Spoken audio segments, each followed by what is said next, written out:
Todo vecindario tiene una casa como esta. Probablemente puedas imaginarlo. Ese edificio viejo y decrépito al final de la calle estaba allí cuando llegaste y seguirá estando allí cuando te vayas. Se difunden todo tipo de rumores lascivos sobre casas como esta.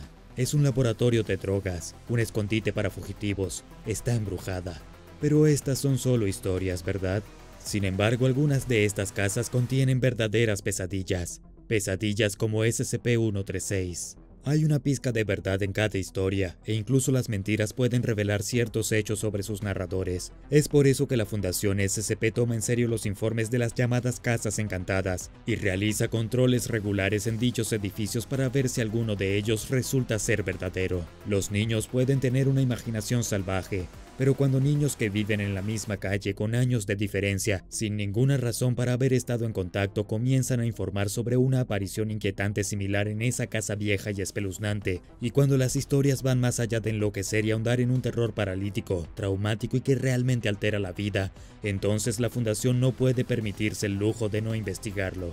Una mañana tranquila en una tranquila ciudad estadounidense, un convoy de camiones de fumigación y eliminación de asbesto llegó y rodeó esa casa vieja y espeluznante al final de la calle. Los residentes probablemente pensaban que ya era hora de que alguien derribara esa vieja trampa mortal, mientras personas con trajes protectores entraban al edificio. Estos eran por supuesto agentes de campo de la Fundación que realizarían un barrido de rutina de cada habitación y catalogarían completamente el lugar. Parecía una casa abandonada bastante típica, papel tapiz descascarado, muebles polvorientos, podridos, toda la basura y escombros que parecen aparecer en ausencia de vida humana. El barrido completo tomó poco más de una hora, pero al final del periodo de observación, el agente Sims, un agente de campo apostado en la antigua habitación de los niños, comenzó a actuar de manera extraña. Hizo una pregunta en la frecuencia de radio compartida del equipo. Oigan, ¿alguien más puede escuchar esa risa? Confundidos, los demás integrantes del equipo respondieron que no podían escuchar ninguna risa. Otros agentes fueron a revisar la habitación, pero tampoco escucharon risas allí. Aunque el agente Sims parecía visiblemente incómodo, no había fuente identificable para esa incomodidad. Los otros agentes lo dejaron para seguir investigando el resto de la casa. Aparte de los nervios de un agente, no parecía haber nada particularmente anómalo en la casa. Luego, el agente Sims gritó y saltó por la ventana del segundo piso. Descendió hacia el suelo y se fracturó la columna vertebral con el impacto. ¿Qué podría haber hecho que hiciera eso?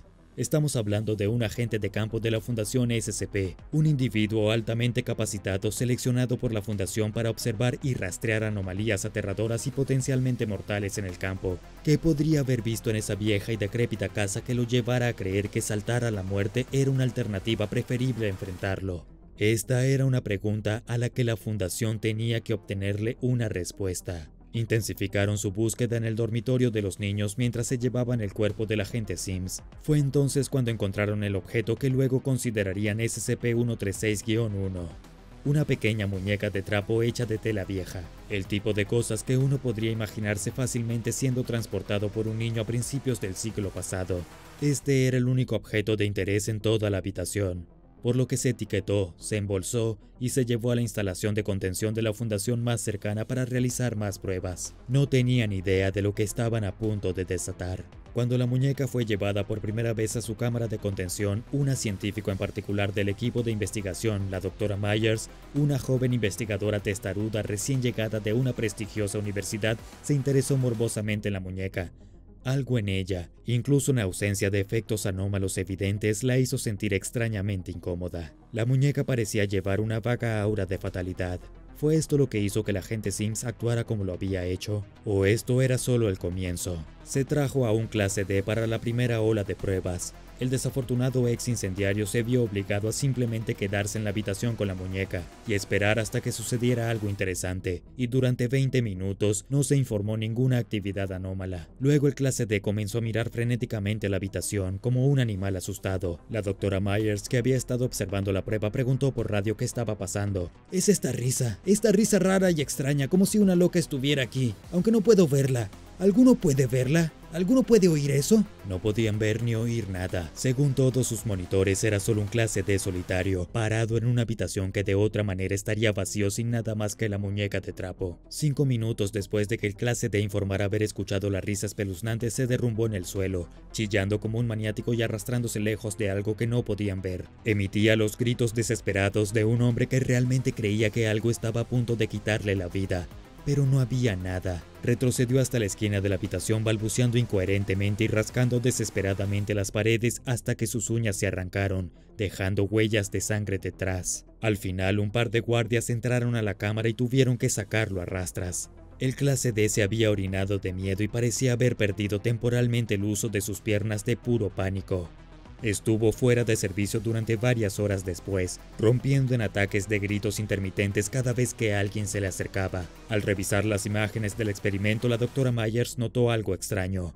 En el momento en que el clase D comenzó a gritar, la muñeca había desaparecido de la habitación. Solo se rematerializó en su posición anterior cuando el clase D finalmente fue arrastrado fuera de la habitación. Finalmente, el clase D se volvió lo suficientemente lúcido como para ser entrevistado sobre su experiencia. Dijo que después de escuchar la risa por primera vez, una sensación de terror abrumador había comenzado a crecer dentro de él. 5 minutos después, fue entonces cuando apareció por primera vez la entidad más tarde denominada SCP-136-2. La visión que se le apareció podría describirse generosamente como humana, pero era demasiado alta para calificarla realmente como eso. El monstruo parecía ser una mujer, pero como una extraña exageración de lo que uno piensa que es una mujer.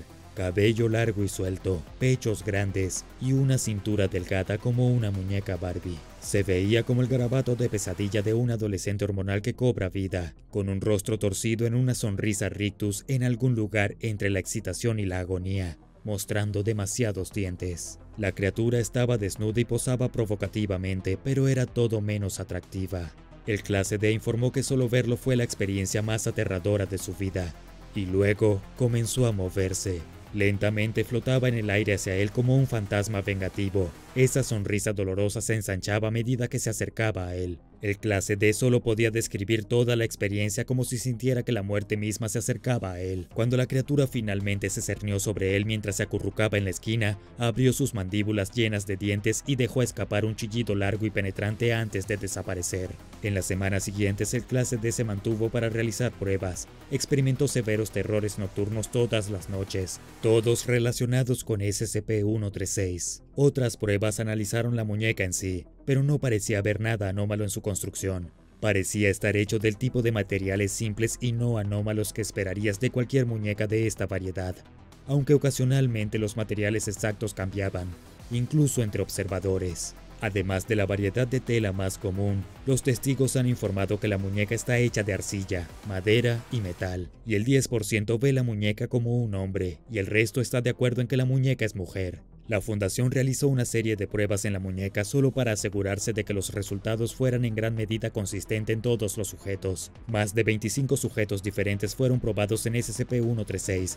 Todos informaron los mismos resultados. Risa después de 20 minutos de observación, unos minutos de silencio y luego, según los testigos de los sujetos, la aparición de la misma aparición desnuda y sonriente, induciendo un estado de terror verdaderamente primario en sus víctimas. Curiosamente, no todos los sujetos eran clase D. Algunos eran científicos voluntarios que estaban al tanto de los efectos potenciales, pero dejaron que su morbosa curiosidad se apoderara de ellos, pensando estar preparados para enfrentar cualquier visión aterradora que manifestara la muñeca. Pero en todos los casos se vieron reducidos a gritos y trauma.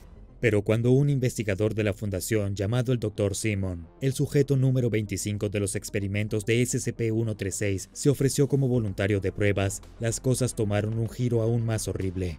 Durante el periodo de prueba, el Dr. Simon tuvo la experiencia inusual de no ver realmente a la entidad SCP-136-2. Después que sus compañeros de trabajo le dijeran lo aterrador que era, se sintió un poco decepcionado de no poder compartir sus temores. Más tarde ese mismo día fue a buscar una taza de café caliente a la sala de descanso para empleados. Sus compañeros de trabajo se preocuparon cuando su taza de café cayó al suelo y se hizo añicos, y el Dr. Simon señaló un pasillo vacío cercano y comenzó a gritar. Afirmó que él podía verla flotando por el pasillo hacia él, con el rostro retorcido en esa sonrisa amenazadora. Como ninguno de los otros científicos podía ver lo que estaba viendo Simon, lo rodearon e intentaron calmarlo, asumiendo que tal vez era víctima de algún tipo de brote psicótico repentino. Pero minutos después, todos los científicos en la sala de descanso colapsaron y cayeron inconscientes. No mucho después, todos comenzaron a despertar de nuevo, excepto por el Dr. Simon. Había caído en un coma y murió 3 días después aún en soporte vital. Fue el primer informe de SCP-136 causando una muerte desde la desafortunada caída del agente Sims. La doctora Myers solicitó inmediatamente que SCP-136 fuera reclasificado de clase Euclid a Keter para poder asignar más recursos para su contención. La administración negó cualquier cambio en los procedimientos de contención de SCP-136, frustrando a la doctora Myers, pero ella no sabía que esto era porque la administración del sitio tenía motivos ocultos para SCP-136. No importa quiénes eran, si eran los asesinos curtidos clase D, los soldados entrenados del cuerpo de agentes de campo de la Fundación o los científicos hastiados que ven cualquier cantidad de horrores cada semana como parte de su trabajo. SCP-136 tenía la habilidad única de reducir a sus víctimas a individuos aterrorizados. En un movimiento que se siente más en línea con la insurgencia del caos, la administración del sitio había comenzado a usar a SCP-136 para ayudar a mejorar el interrogatorio con las personas de interés detenidas. Incluso los frutos secos más difíciles de romper pronto se volvieron muy locuaces,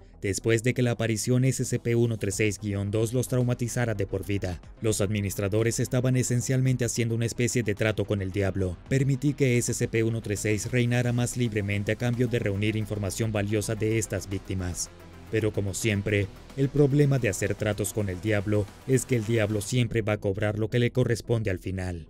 Sin embargo, las advertencias de la doctora Myers continuaron cayendo en oídos sordos, incluso cuando el poder de la criatura parecía crecer. Las pruebas en los clase D continuaron, y la entidad traumatizó a todo un grupo a la vez durante uno de estos experimentos. Sin embargo, cuando la propia doctora Myers, junto con algunos agentes, entraron en la cámara de pruebas para sacar sus cuerpos temblorosos, todos cayeron inconscientes. Cuando la doctora Myers se despertó, 3 de los clase D habían caído en coma como el Dr. Simon, y murieron poco después. La doctora Myers suplicó a la administración que eliminara la muñeca, pero sus solicitudes fueron denegadas. Estaba resultando demasiado valioso en sus diversos interrogatorios, y además nadie estaba seguro de que la muñeca pudiera ser eliminada. Siempre que era dañada, simplemente desaparecía y reaparecía en un radio de 1 metro. Lo único que no se había probado era la vaporización completa, que los superiores de la doctora Myers se negaron a aprobar. SCP-136 estaba aquí para quedarse.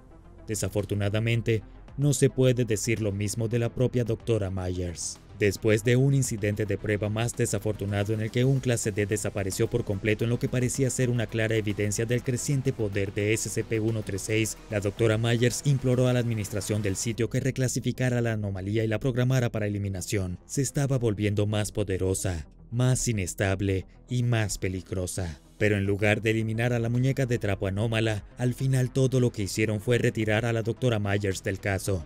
Con ella desaparecida, había una cosa menos de la que preocuparse, ya que le daban más y más víctimas a SCP-136, usando sus poderes oscuros para torturar a personas detenidas de interés para que les dijeran todo lo que querían saber. Pero con la entidad que parece volverse más poderosa con cada víctima, parece muy probable que los peores temores de la doctora Myers se hagan realidad, y un día, aquellos que controlan la aterradora anomalía descubrirán que son ellos los que escuchan una risa extraña y malvada viniendo de la nada. Ahora echa un vistazo a SCP-610, la carne que odia, y SCP-1337, la autoestopista, para más SCP que te helarán la sangre.